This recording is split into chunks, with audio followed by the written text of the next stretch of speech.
15 et 16 mars 2017, nous sommes partis à destination du col de la Jungfrau, le point culminant de l'Europe accessible en train.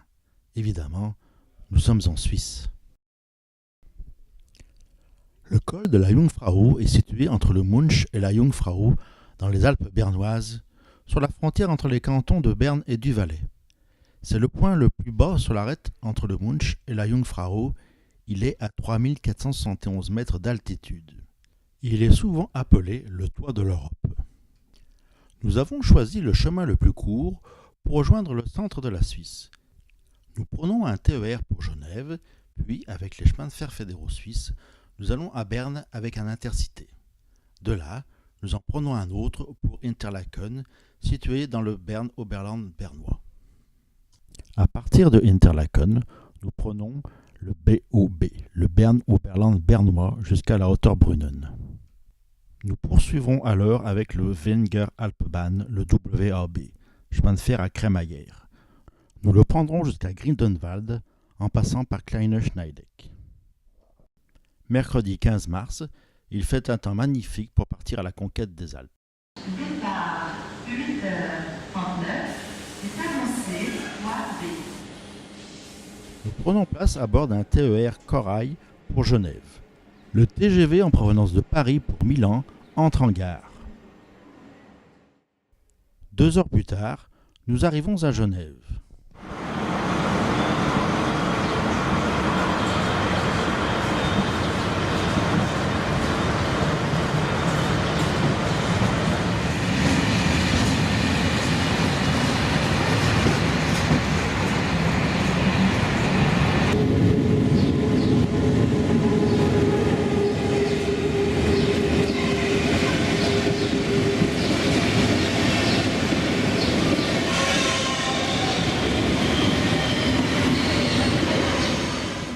« 14 minutes plus tard, l'Intercity Genève-Aéroport Saint-Gallen entre en gare. Nous allons le prendre jusqu'à la gare centrale de Berne.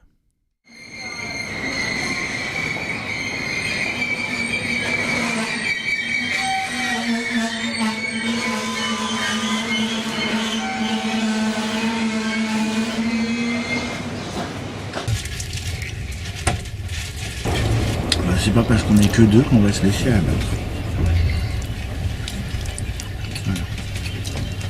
Nous arrivons à Berne à 12h26. Notre correspondance pour Interlaken part à 12h34. Nous observons avec envie toutes les voitures-restaurants qui composent les intercités du réseau suisse.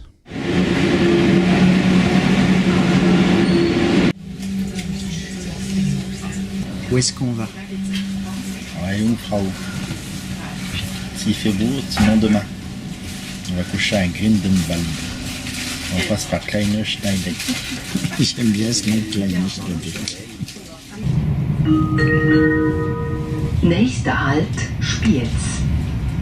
Reisende in Richtung Zweisimmen, Frutigen, Kandersteg, Goppenstein und Brieg steigen bitte um.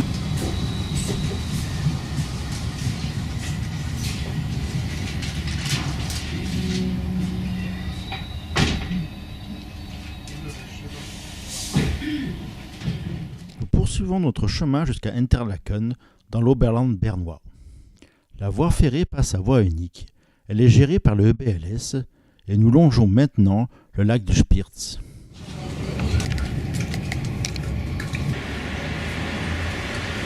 Nous voilà maintenant à Interlaken Est. Nous devons changer de quai et rejoindre la voie métrique. Le BOB pour Lauterbrunnen part dans quelques minutes. Ladies and gentlemen, welcome aboard. The journey to Lauterbrunnen will take 20 minutes. I wish you a pleasant journey.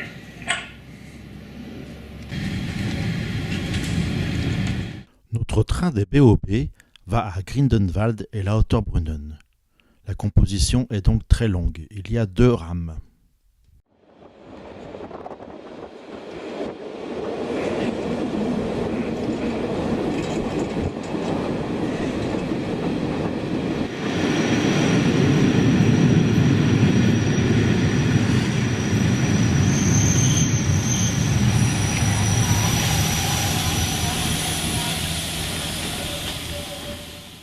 Après avoir contourné la ville d'Interlaken, la ligne remonte une petite vallée. Il y a peu de monde dans notre voiture. J'en profite pour ouvrir la fenêtre afin de contempler pleinement le paysage. Nous arrivons à Zweiluschinen. C'est dans cette gare que les deux branches se séparent, une pour Grindelwald et l'autre pour Lauterbrunnen.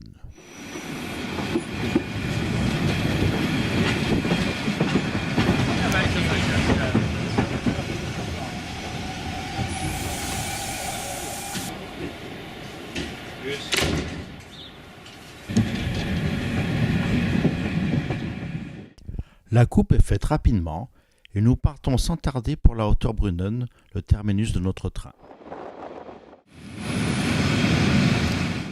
À Lauterbrunnen, la correspondance pour Wengen et Kleine Steindeck se fait sur le même quai en face. La Wenger Alpebahn, avec ses petits trains jaunes et verts, est une voie à écartement de 80 cm. Les pentes maximum sont de 180 pour 1000. Sur la voie métrique du BOB et des 80 cm de la Wenger Alpebahn, le service est cadencé toutes les 30 minutes. À peine un train arrivé, il repart dans le sens inverse.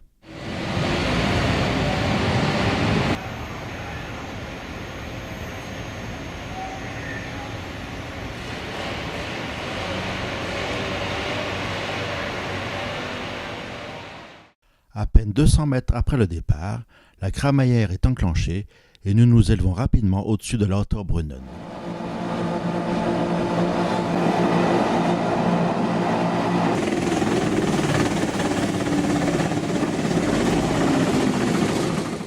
Avec un train toutes les 30 minutes dans chaque sens, les croisements sont nombreux.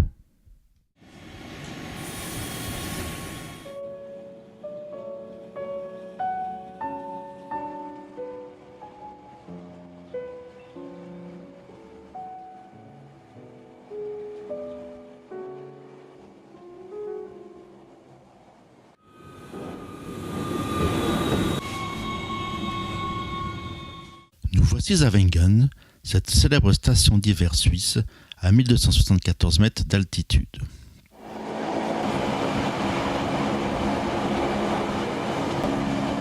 L'ascension est toujours aussi rapide, la crémaillère est indispensable.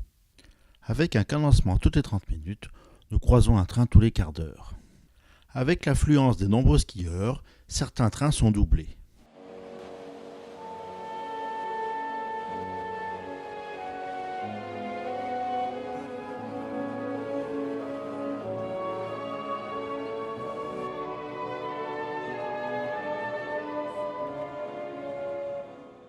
Au-delà de Wengen vers Kleine Steindeck, le train transporte aussi de nombreux skieurs et sert de remonte-pente.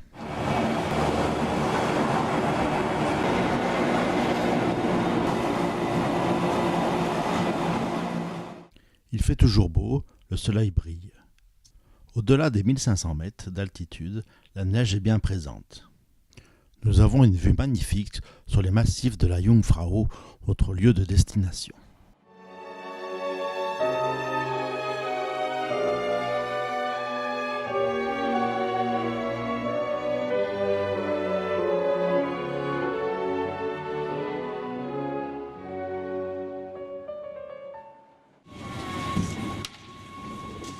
Nous voici à Kleine Steindeck, à 2061 mètres d'altitude. D'un côté Wengen et Lauterbrunnen, de l'autre côté Grindelwald, et vers le haut, la Jungfrau. C'est la compagnie du GB, le Jungfraubahn, qui exploite les trains entre Kleine Steindeck et la Jungfrau. La ligne est à voie métrique, elle fait 9,3 km de long et la pente maximum est de 250 pour 1000. Toutes les demi-heures, un train quitte Kleine Steindeck pour Grindelwald. De nombreuses pistes de ski partent de la station de Kleine Steindeck. Il est 15h30. Les trains du soir commencent à rapatrier les skieurs vers le fond de la vallée.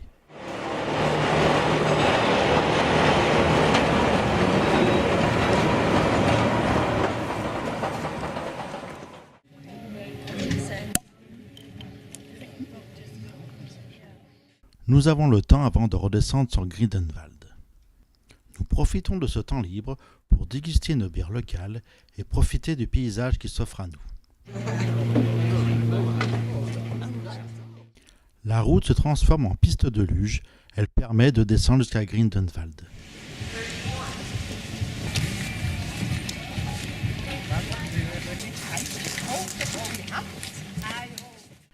Après s'être bien désaltérés et profité du soleil, nous descendons à Grindelwald avec le départ de 16h33.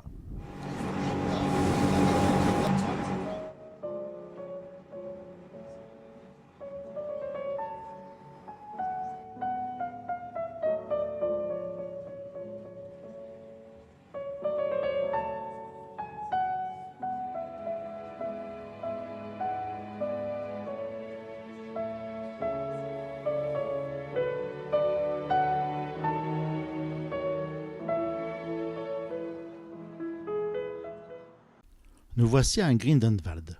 La correspondance pour Interlaken avec le BOB est assurée sur le même quai en face. Grindelwald est une petite commune de 3740 habitants située dans le fond de vallée. Nous avons la vue sur la face nord de l'Eger.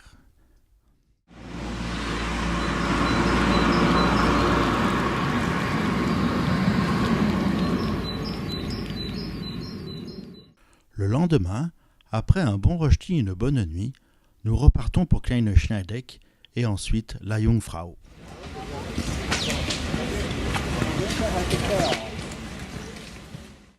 Un train des BOB en provenance d'Interlaken entre en gare.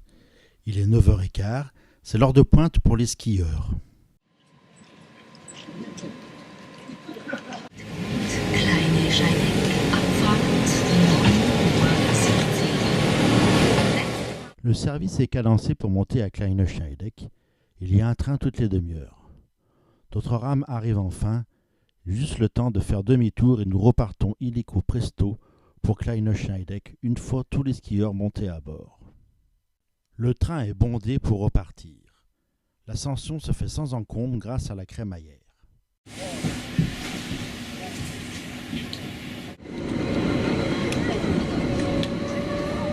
À Kleine Schneideck, nous avons juste le temps de traverser le quai et de monter dans la rame pour la Jungfrau. Nous partons à 10h. Il fait un temps magnifique. Notre métro des neiges s'élève lentement au-dessus de la gare de Kleine Schneideck.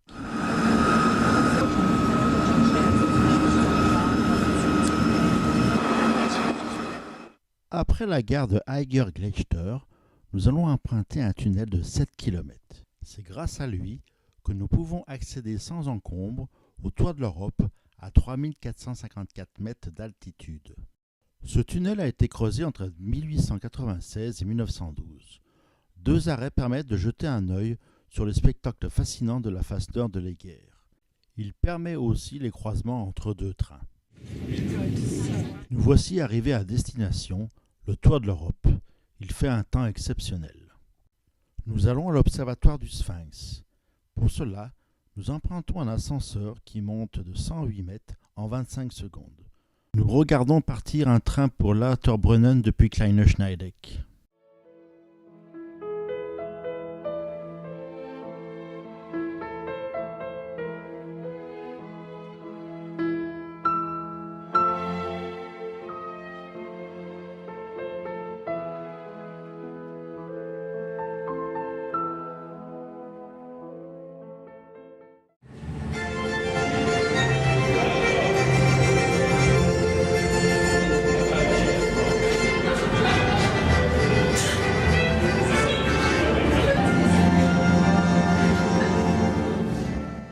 Nous sommes dans le couloir de 250 mètres qui relie le point de vue du Sphinx au Palais de la Glace. Dans cette galerie, des photos témoignent des sacrifices consentis par les mineurs pour ouvrir la Jungfrau au chemin de fer. Au Palais de Glace, nous découvrons des œuvres d'art dans les recoins.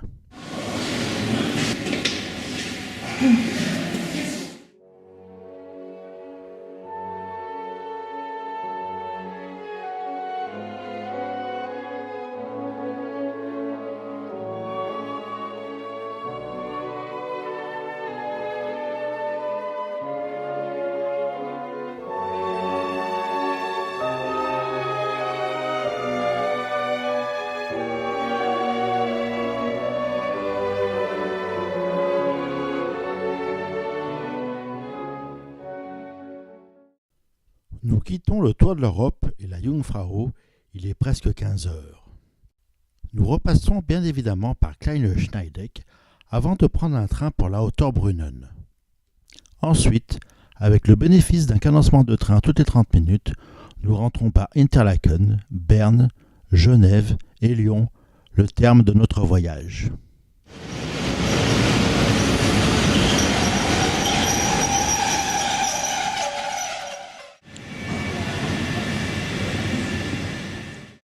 La Suisse, avec ses petits trains et ses montagnes enneigées, restera toujours une destination touristique de qualité. Il y a encore de nombreuses petites lignes de montagne à emprunter. La suite au prochain numéro.